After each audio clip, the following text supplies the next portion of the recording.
Om Swastiastu. Membayangkan bahwa dunia berada dalam satu pemerintahan tunggal adalah hal yang nyaris mustahil pada zaman ini. Setiap negara masa kini telah membentuk batas-batasnya, tidak hanya dalam wujud tembok beton sepanjang bermil-mil, namun juga dalam sekat-sekat budaya, agama, ras, ekonomi, dan politik. Namun demikian, sebuah pemerintahan tunggal nyatanya memang pernah ada di dunia ini pada zaman-zaman sebelumnya.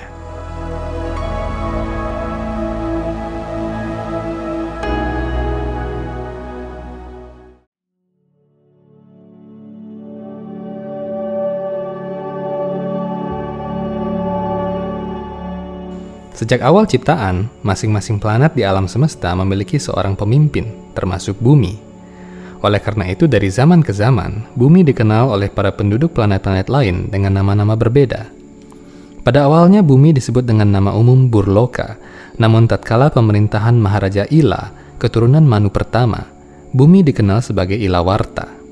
Kemudian tatkala Maharaja Bharata memerintah dunia, bumi dikenal dengan Bharatawarsa hingga saat ini. Maharaja Yudhistira 5.000 tahun silam adalah penguasa tunggal planet bumi, mewarisi leluhurnya yang suci sejak awal periode Manwantara. Dengan kata lain, seluruh bangsa di dunia kala itu tunduk kepada Maharaja Yudhistira. Srila Prabhupada, acarya Hindu terbesar abad modern ini, menyatakan bahwa bumi berada dalam satu pemerintahan tunggal, sekurang-kurangnya sampai akhir pemerintahan Maharaja Pariksit sekitar 3.100 tahun sebelum Masehi. Setelah itu bangsa-bangsa mulai membentuk negara-negara berdaulat yang berbeda-beda akibat pengaruh zaman Kali Yuga. Kelahiran Maharaja Pariksit adalah hal yang paling dinantikan bagi seluruh sisa keturunan Wangsa Kuru yang hampir semua binasa akibat perang di Kuruksetra. Seusai perang di Kuruksetra, ada 4 orang yang selamat di pihak Korawa, yakni Brahmana Kripacarya, Aswatthama putra Drona, Kritawarma, dan Yuyutsu, anggota Korawa yang ke-100. Aswatthama berambisi untuk memusnahkan semua keturunan Pandawa karena mereka telah membunuh ayahnya dengan cara yang menurutnya tidak layak bagi kaum ksatria. Seusai membunuh kelima putra Drupadi tatkala mereka sedang tertidur, Aswatthama mengarahkan senjata Brahmastra, senjata nuklir yang halus, ke rahim utara. Kala itu Putri Utara sedang mengandung janin laki-laki yang akan menjadi satu-satunya penerus setelah keluarga Pandawa. Kadang-kadang para Pandawa juga disebut para keturunan Kuru karena mereka berasal dari leluhur yang sama. Janin itu akan menjadi cucu Arjuna. Tatkala senjata Brahmastra itu memasuki rahim utara, dia merasa sangat kepanasan. Dalam keadaan itu, dia berdoa kepada Tuhan Sri Krishna yang bersemayam dalam hati setiap makhluk. Wahai Tuhan, Engkau Maha Kuasa. Panah logam berapi tengah mendekatiku dengan cepat.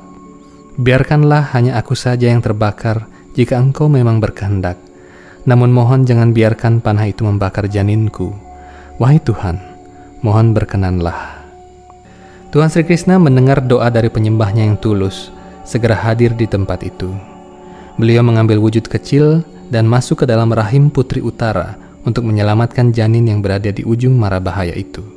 Wahai Sonaka, putra Brigu, tatkala Pariksit berada dalam rahim ibunya, Utara, dan sedang menderita akibat panas membara dari senjata Brahmastra yang dilepaskan oleh Aswatthama, dia bisa melihat Tuhan datang menyelamatkannya.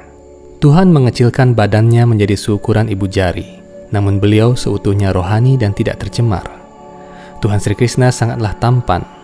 Badannya yang tak pernah merosot berwarna kehitaman, dan dia memakai busana kuning cerah bagaikan petir dan mahkota emas yang berkilau. Begitulah janin itu melihat Tuhan di dalam rahim ibunya.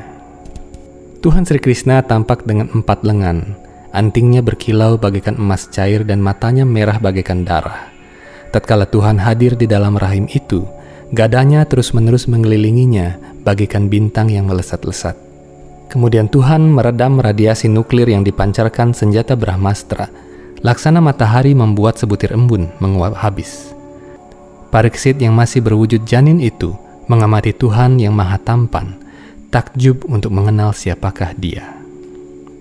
Tatkala terus diamati oleh janin itu, Tuhan Sri Krishna, roh utama setiap makhluk dan pelindung orang-orang saleh, yang berada di semua arah dan tidak dibatasi oleh ruang dan waktu, seketika itu menghilang.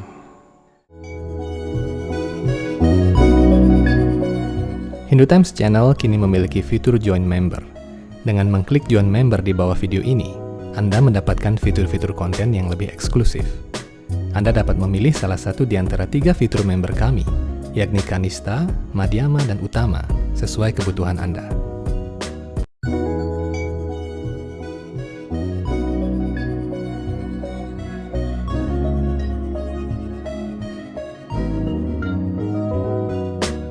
Sebelum video ini kita lanjutkan, kami menawarkan beberapa jenis merchandise untuk Anda.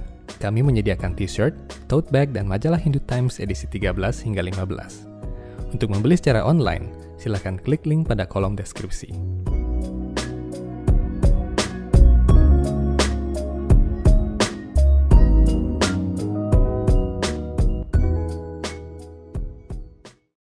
Setelah janin itu selamat dan kemudian dilahirkan, para Pandawa sangat bersukacita. Maharaja Yudhistira melakukan berbagai jenis upacara pemberkatan bagi anak itu.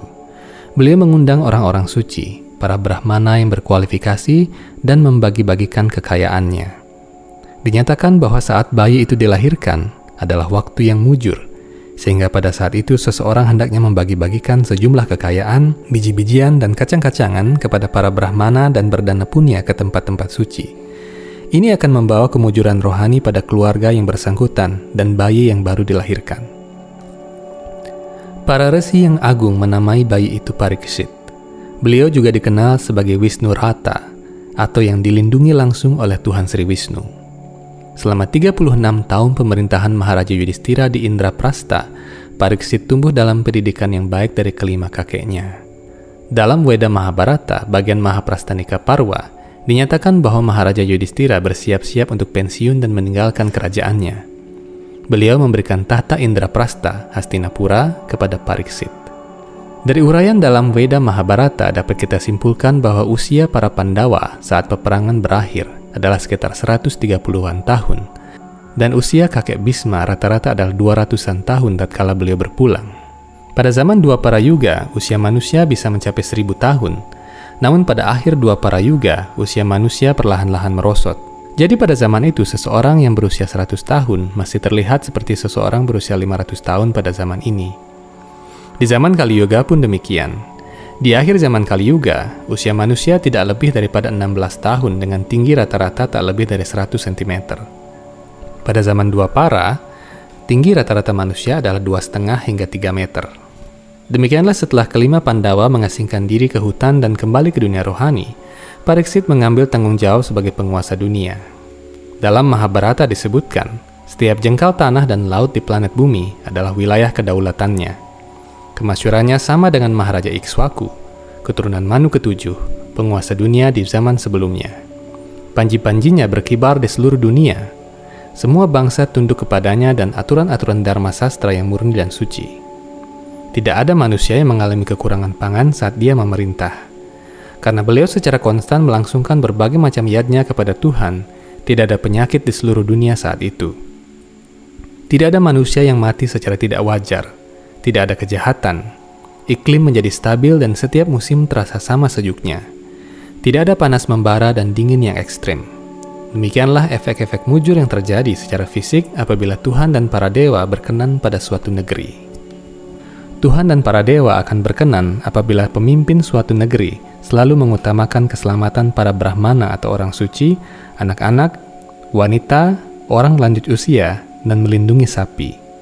Apabila hal ini dilakukan, tidak diragukan lagi, suatu negara pasti damai dan sejahtera. Jika saja Maharaja Pariksit pada saat itu langsung memenggal kepala iblis Kali, maka zaman Kali Yuga ini tidak akan terjadi. Sejarah ini harus diketahui oleh seluruh umat Hindu khususnya dan umat manusia pada umumnya agar tidak mudah terpengaruh oleh hoaks yang berusaha memutar balik kebenaran sejarah. Bagaimana Maharaja Pariksit bertemu dengan kepribadian Kali adalah awal mula kemerosotan yang terjadi di zaman ini. Setiap agama memiliki kisah mengenai setan atau iblis yang membangkang dari perintah-perintah agama. Iblis menyesatkan manusia untuk ingkar dari kewajiban agamanya dan menyeret manusia ke dalam berbagai macam perbuatan berdosa. Dalam Veda, sosok yang disebut-sebut sebagai setan atau iblis itu disebut Kali.